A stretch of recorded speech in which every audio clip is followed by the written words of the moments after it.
안녕하십니까 국민 여러분.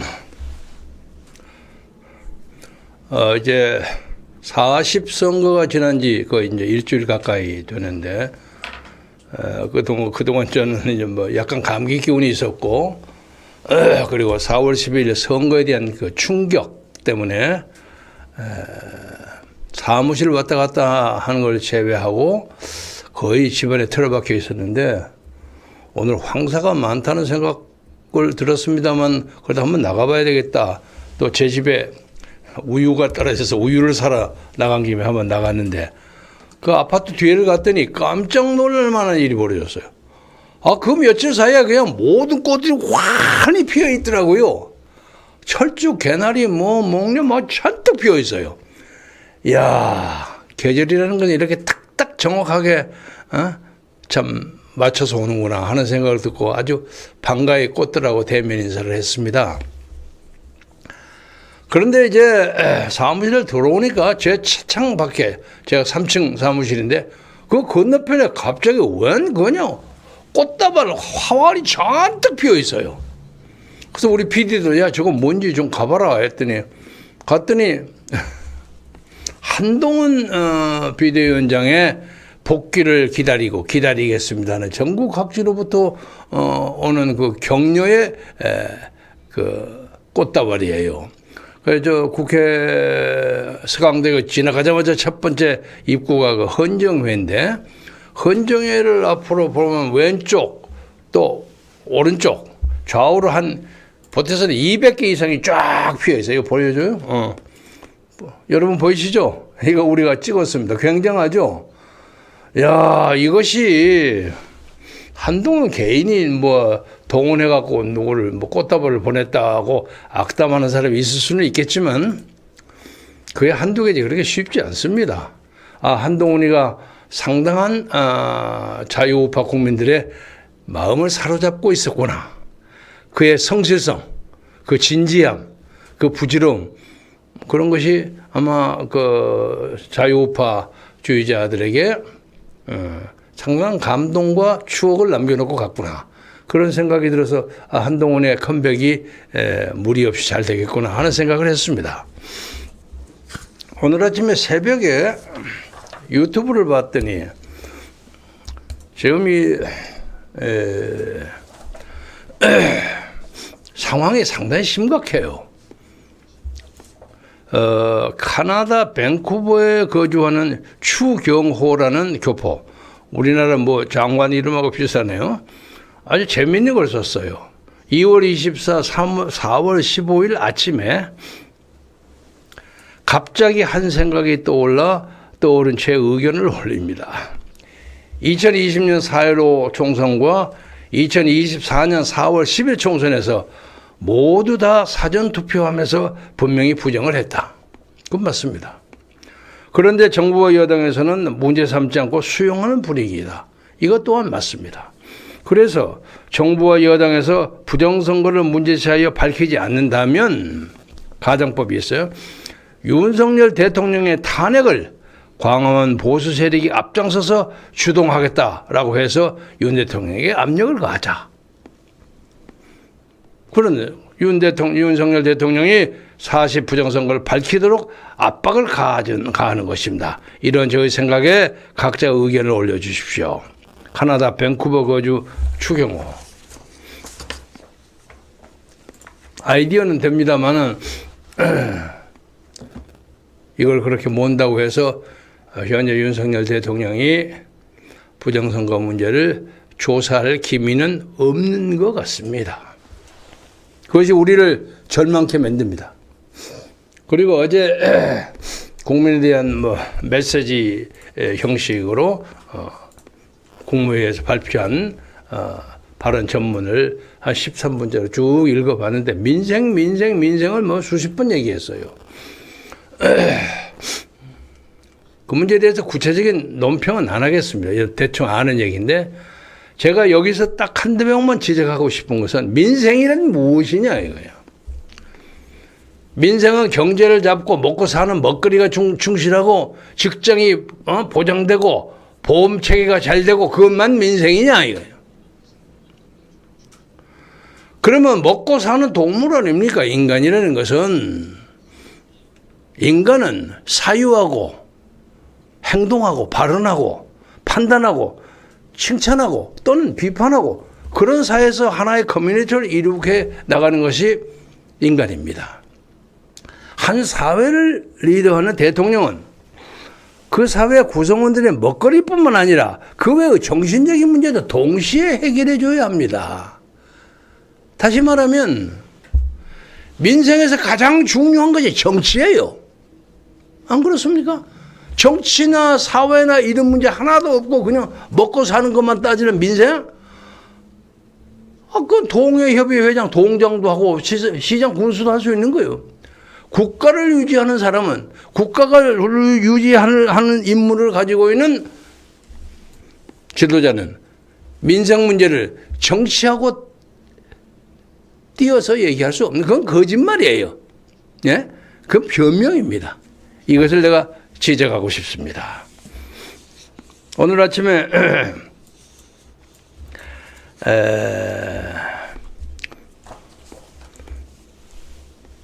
YTN인가 TV조선인가 여기에서 갑자기 국무총리 박영선 비서실장 양정철 기용설이 터져나와가지고 장내가 시끌벅적합니다.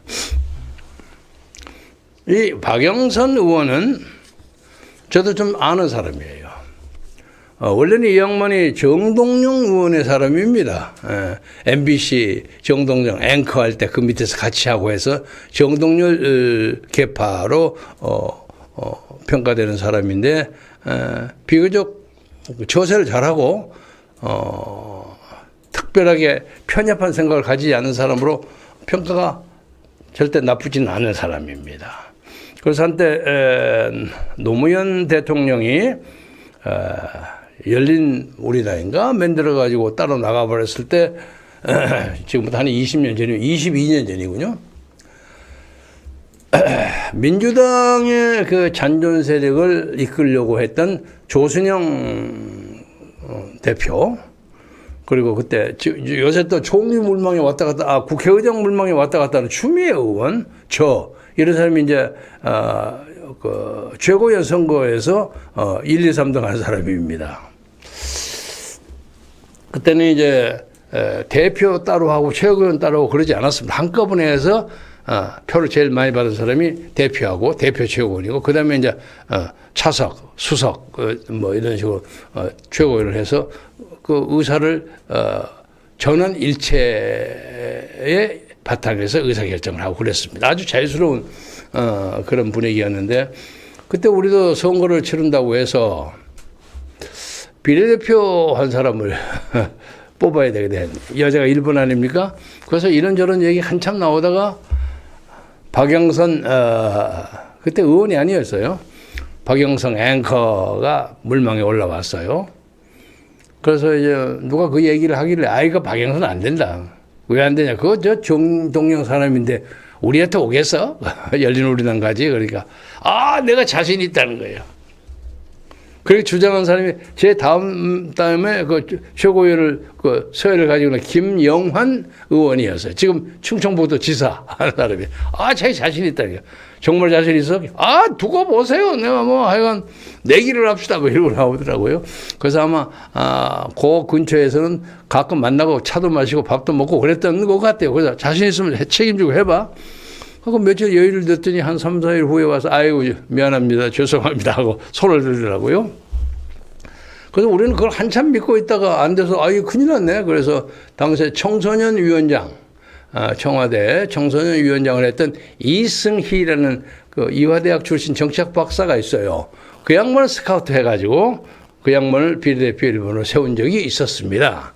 그래서 제가 박영선 의원 장관의 그 후에 쭉 일거수일투족을 자세히 보는데 비교적 좋은 사람이에요. 그만하면. 그래서 차기 여성 총리로 픽업할 만한 사람이에요. 그런데 오늘 안 것은 그 사람이 윤석열하고 좀 친했구나. 이제 이런 생각을 알게 된 거죠. 그런데 이제 박영선 장관은 그렇다 치고 그 다음에 누구요? 염정철? 양정철. 양정철을 비서실장 후보로 살짝 띄워본 것은 이건 대단한 의미가 있습니다. 왜냐하면 그동안 쭉 양정철, 뭐 윤석열, 뭐 주동우, 뭐 이렇게 어울려서 문재인까지 어울려서 같은 패거리에 카르텔이 있다 하는 그런 소리 많이 돌아다녔어요. 그래서 사람들이 다 설마 했죠. 그리고 참여정부 노무현 때는 청와대 홍보기획비서관도 했고, 그리고 청와대 근무한 경험이 있기 때문에 비서실장 충분히 할 수 있죠. 그런데 이 사람이 여러분이 잘 아시듯이 중국 공산당에 가서 당교 협의를 맺어가지고 열린우리당과 문재인 정부, 노무현 정부와 중국 공산당과의 우호적인 그런 프렌드십을 실무 협의를 하는 그런 협약을 맺은 장본인이야. 그러니까 우리나라에서 대표적인 친중파로 몰리는 사람이야. 근데 이 사람이 뭐 하여간 무슨 뭐 독특한 꾀가 있어가지고 하여간 지난번 문재인 선거 이럴 때 그 득표 작전 계획 이런 걸 다 세웠다는 사람. 이제 그렇게 됐는데 당선하고 나니까 이제 청와대 뭐 아마 그 홍보기획 비서관보다는 좀 높은 수석이나 아니면 뭐 그때 뭐 실장급이 되는지 어쩐지 모르겠으나 하여간 그렇게 검토가 됐는데. 들리는 소문입니다. 그다음에는 그저 영부인이 된 김정숙 여사가 길게 두고 반대를 했다는 거예요. 왜 그러는지 모르겠습니다만. 그래서 못 들어갔어요. 못 들어가지고 그때 이제 뭐 홍보 작업 뭐 이런 작업 등등을 해가지고 소문으로서 45억의 돈을 받았다. 그건 여론조사 자금 뭐 등등 그런 거겠죠. 이것이 이제 그 민주당의 직능 대표 위원장인가 했다는 어떤 사람의 말에서 들려오는 소식입니다. 사실 여부는 확실치는 않지만 그러나 오늘 이름이 떴다는 사실 자체로 윤석열과 양정철은 모르는 사람이 아니었구나. 친한 사람이었구나. 그것이 확인됐습니다. 오늘 그것이 가장 중요한 대목입니다. 그래서 이제 이게 관계가 어떻게 될까 하고 살짝 한번 띄워보니까 장제원 같은 사람은 난리 법석이에요. 정체성이 맞지 않는 사람은 무슨 소리를 하느냐고 막 발발 뛰었고, 그리고 안철수 이런 사람들은 있을 수 있어 이렇게 얘기했죠. 권성동도 반대했죠. 그래서 아마 이것이 윤석열 대통령이 서 있는 정치적인 어떤 위치 주소가 그 어중간에 있었던 것으로 보입니다. 그래서 앞으로 이 두 카드는 또 그 최근에 또 붙은 새로운 미래 간판으로 세종시에서 더불어민주당의 도움으로 3선에 성공한 김종민 의원. 그 사람이 옛날 또 노무현 정부 때 대변인인가 했었어요. 그 사람도 이제 더불어민주당을 컴백하기에는 속이 보이잖아요. 그리고 뭐 이쪽에서 반대가 아주 심하고 새로운 미래 당원들이 그러니까 엊그제 그렇게 얘기했다는 거예요. 나는 거기서 당선된 것이 새로운 미래 도움 하나도 못 받았다. 솔직히 말해서 더불어민주당 도움으로 냈다. 그랬다는 거예요. 그런데 차마 거기 가기가 미안하니까 이쪽에 윤석열 쪽에 뭐 또 무슨 방법을 찾아볼까 하는 생각도 하고 있는 모양이에요. 어제는 뭐 조국 신당에 가담한다는 설도 있고 합니다만 하여간 우리나라 이합집산이라는 걸 알아줘야 합니다. 아무튼 이제 그런 과정에서 뭐 누가 되든지 간에 윤 대통령은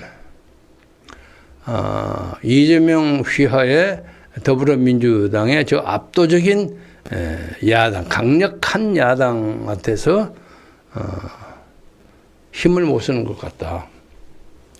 서글프지만 그리고 그 사람들의 정책에 따라서 이리저리 움직이는 흡사 거의 더불어민주당 소위 범야 세력이 이 나라 정권을 사실상 접수한 것 같은 그런 상황이 오늘 현재 벌어지고 있습니다. 그래서 이제 간판은 좀 다르지만은 국민의힘 출신으로 대통령을 하고 있는 윤 대통령 입장에서는 흡사 사람들이 바지 사장 비슷한 사람 이러고 본다고. 그래서 이렇게 보는 경우에 아까 추경호 카나다 출신의 교포의 얘기처럼 윤석열 씨가 선거 부정 문제에 대해서 강력하게 조치를 취할 가능성은 거의 없다고 보여집니다. 만약에 그것은 어떤 면에서 자기의 위험을 자초하는 결과가 될 수도 있고, 그래서 약간의 비판을 욕을 먹더라도 그냥 적당히 넘어가고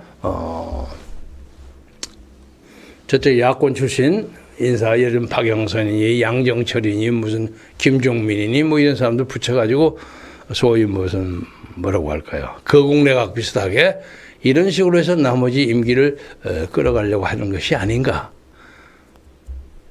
그런 우울한 결론이 오늘 현재 우리가 내릴 수 있는 최선의 결론이라고 생각합니다. 그래서 지금 이 보수 쪽에서는 난리 법석이에요. 방금도 제가 옛날 삼각지에서 삭발투쟁을 벌였던 어떤 단체 대표, 제가 좀 아는 사람인데 요새 믿을 사람이 없는데 김선배하고 좀 얘기를 하고 싶습니다. 그래서 그건 나 같은 나이 80개 같은 얘기하면 뭐하노? 황교안이나 민경호한테 가서 해라. 거기 가면 뭔가 좀 엇갈린다는 거예요. 그래서 이건 제가 한번 만나서 커피는 마시기로 했습니다. 제가 내일 모레 4.19에 한강 포럼이라는 데 가서 4.19 강연을 하고, 그리고 4월 10일 날 수요일이 4월에 그 기점식, 이게 제가 요새 물러났던 4월의 회장, 이제는 상임 고문입니다. 자기하고 거기에 참석하고 지금 여기에 초청장, 입장권 가지고 있습니다. 그리고 나와서 이제 그 사람들하고 국가 문제에 대해서, 그야말로 민족 문제에 대해서 오후에 한 시절을 보낼 생각입니다만은, 우리 장래에 대해서 대단히 비관적입니다. 그 과정에서 오늘 좀 깁니다만은 전국 전군 구국동지연합회 성명서를 여러분에게 한번 읽혀드리겠습니다. 이거 문장을 띄워주세요. 오케이. 21대 총선이 제목부터 읽겠습니다. 자유우파여, 민심은 여전히 우리의 편이다. 종북 좌파의 부정선거 규명 없이 영원히 자유우파의 승리는 없다. 이거 제목입니다.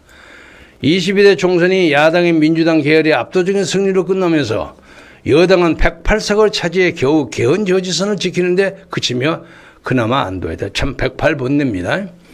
지역구에서 민주당은 50.05%, 국민의힘은 45.05%의 지지율을 확보해서 불과 5%의 차이지만 2배에 가까운 압도적 과반을 훌쩍 넘는 의석으로 대통령의 탄핵은 물론 각종 특검법을 추진해서 국정을 마비시키고 정부를 전복하려는 음모를 공공하게 드러내고 있다.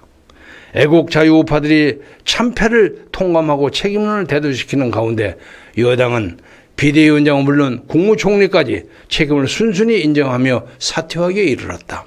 우파 진영이 완전히 초토화된 양상이다. 범죄자들이 국회의원이 되어 법치를 유리는 대한민국, 자유민주주의의 국시를 바로 세우려는 애국 시민들의 열망은 과연 이대로 좌절되고 마는 것일까? 절대 그렇지 않다. 불과 수백 수천의 표로 당락이 결정되는 소선거구제의 폐단이 사전투표라는 악마적 마술의 힘을 빌려서 빚어낸 결과로 우리 모두를 착시에 빠뜨리게 할 뿐이다. 45%의 표심 외에도 순수 비례대표만을 내세운 3% 이상의 자유우파 지지세는 여전히 건재하다.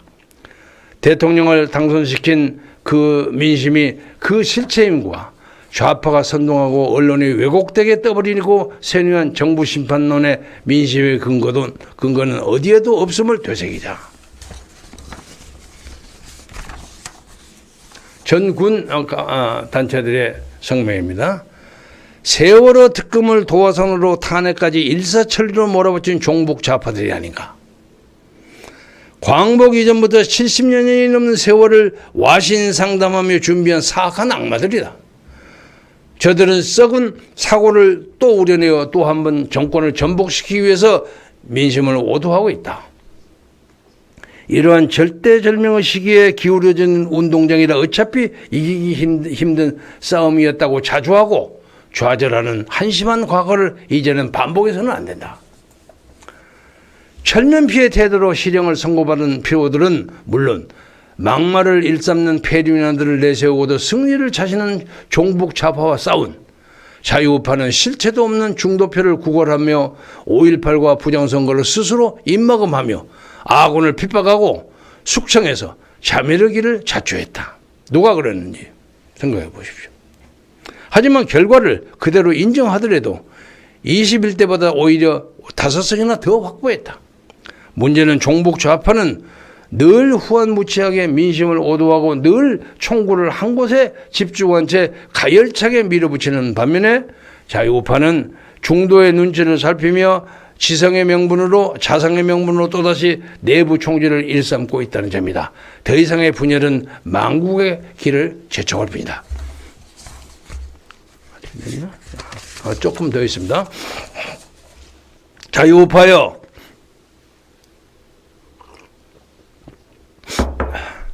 이제는 각성하자. 대선에서 0.73%의 신승에 가슴을 쓸어내리며 안도했지만 본시 55% 이상의 압도적 승리를 예상했던 우리를 아닌가. 사전투표에서는 항상 유리한 득표율을 얻었던 종북 좌파는 21대 총선에 이어 대선에서도 그리고 근본 총선에서도 마술같이 전 지역에서 위세를 과시했다. 전국에서 거의 예외 없이 사전투표는 더불어민주당이 이겼습니다. 이건 통계적으로 불가능한 일입니다. 자유우파의 성지라는 대구, 부산, 울산, 경남에서도 민주당 후보가 출마한 곳이면 예외가 없었다. 제가 방금 말씀드린 그 얘기입니다. 진실을 묻고 미래의 승리를 기약할 수 없다. 어둠의 세력이 자행한 음모와 범죄를 밝혀 단죄하고 천년만년 이어질 자유민주주의를 함께 지켜야 한다. 이제 대통령의 시간이다. 구구의 형단으로 수사착취를 촉구한다. 정의는 반드시 승리할 것이다. 우리 예비역 장교단은 윤석열 대통령의 3대 개혁을 필두로 한 실체적 민생정책과 국방 외교정책을 지지하며 자유민주주의의 수호의 숭고한 정신을 함께 지킬 것이다. 자유우파여 총 단결하자. 단결하여 전진하자. 자유 대한민국 만세 만만세. 그다음에 쭉 보여주세요. 정문현 육해군 해병대 장교단, 육군사관학교 구국동지, 해군사관학교 공군사관학교 구국동지, 저도 그 멤버 중에 하나입니다. 해병대 장교 구국동지에 간호사관학교 육군 3사관 갑종장교, 갑판 우선은 또 올리세요. 육군 학사장교 구국동지에 해군 OCS 구국동지 이상해? 네. 이상들이 발표한 겁니다. 좀 과격한 표현이 있습니다만 그래도 윤석열 대통령에게 마지막 최후의 성명서라고 보입니다. 그러나 윤 대통령이 이것을 할 수 있을까? 이 문제에 대해서 저는 회의적입니다. 두고 보겠습니다. 두고 보고 앞으로 어떤 일이 벌어져도 자유민주주의는 망하지 않을 겁니다. 그리고 이제 저 사람들이 그 내부에서 내부 갈등도 많이 일으킬 거고요. 자체 모순도 노정시킬 것입니다. 그래서 이제 부정선거 규탄 문제나 대야당 투쟁 이런 것을 하는데 너무 자기가 뭐라고 할까 전매 특허를 맡았다고 생각하는 사람, 그런 사람들의 어떤 그 폐쇄성을 극복해야 한다고 생각합니다. 바로 그것이 이 나라 역사를 요 모양 요 꼴로 많이 만들었습니다. 문제를 마감하면서 마지막으로 한마디 더 하겠습니다. 이 모든 사단은 윤석열 대통령이 사전투표에서 관리인의 도장을 찍는 것을 지시하지 않고 인쇄된 날인 그걸 가지고 선거를 했기 때문에 빚어진 참사입니다. 엄밀히 말하면 대통령이 책임져서 사퇴해야 합니다. 그러나 우리가 그렇게 할 수 없기 때문에 대통령을 붙들고 아우성을 치는 거예요. 제대로 안 하면 우리 가만두지 않겠다. 그런데 어제 얘기하는 게 민생 얘기만 한참 하고 앉아있어. 참나. 어이가 없어. 이놈의 나라가 이게 뭐 나라요? 막걸리요? 말이요? 용산의 대통령실은 양정철이 띄우고 누구 띄우고 해갖고 국무총리 누가 만들고 누가 비서실장 되고 하는 게 중요한 문제가 아니에요. 예? 그 장난이 어린애 장난이야. 우리가 보기에는. 더불어민주당에서 이재명 지사 보고 시시를 웃고 앉아있을 거예요. 정신을 바짝 차리고 기분을 잡으세요. 지금이라도 과감하게 수사선상에 오르는 것을 몇 개라도 책임지고 대통령의 권위로 그걸 해결하세요. 그래서 야권의 소위 중국 친중국적인 어떤 그 좌파 프레임에서 허락받은 월급쟁이 사당 같은 역할을 벗어서 진정하게 대한민국의 지도자로 거듭나십시오. 오늘 아침에 국회 앞에서 밥을 먹으러 가다가 오래전에 저하고 동지를 하다가 한참 떨어졌어요. 한참 잊어먹게 어떤 이상수 의원을 만났어요. 이 의원 오랜만이요. 근데 머리가 하얗게 됐더라고요. 그 요새 뭐 하시오? 나 몇 년 못 봤는데요. 그러니까 나 개헌 운동합니다. 그래요. 뭐요? 개헌 운동한대요. 그러니까 이 사람은 개헌 운동이 뭐냐면 이 체제를 이 세력을 이용해서 개헌안을 만들고 내각 책임제를 만들어서 다 갈라먹는 그런 체제를 만들자는 거예요. 거기에 개헌을 하면 위에 광주 5.18의 위대한 정신 그것도 다 집어넣고 이것이 저희들의 노골적인 전략입니다. 예? 청컨대 참 기도하건대 윤석열 대통령은 그런 음모에 본의 아니게 가담하지 마시기 바랍니다. 그것은 갈 길이 아닙니다. 마무리하면서 제가 정광훈 목사 얘기 안 했죠? 정광훈 목사는 어제도 오늘도 신문에 그 비싼 5당 광고를 내면서 윤석열에 대해서는 한마디도 비판 안 하고 이재명의 문재인 때려잡아라 구속을 하는 얘기만 열심히 하고 그것이 자유민주주의를 지키는 일이라고 주장하는 거예요. 웃음이 나요. 그 뜻을 모르는 말이지만은 자기도 그렇게 얘기하지 않았어요. 자기가 김아무개의 대통령 후보직을 억지로 바꿔가지고 윤석열을 지지하는 입장 올코트 프레싱 다 했어. 몸도 주고 마음도 주고 다 줬어요. 그래서 자기가 윤석열 당선시켰다 큰 소리 빵빵 치고 다녀. 그런데 자기도 고백하거든요. 그중에도 아무도 감사하다는 좋은 한마디도 안 왔다는 거야. 그러면서 한결같은 일편단심 민들레로 지금도 윤석열 만세를 부르고 있어요. 그리고 자기 표는 옛날 77만 표가 64만 표로 줄어들었어. 자유마을 한다고 몇백만을 조직했다는 그 조직 다 어디 갔습니까?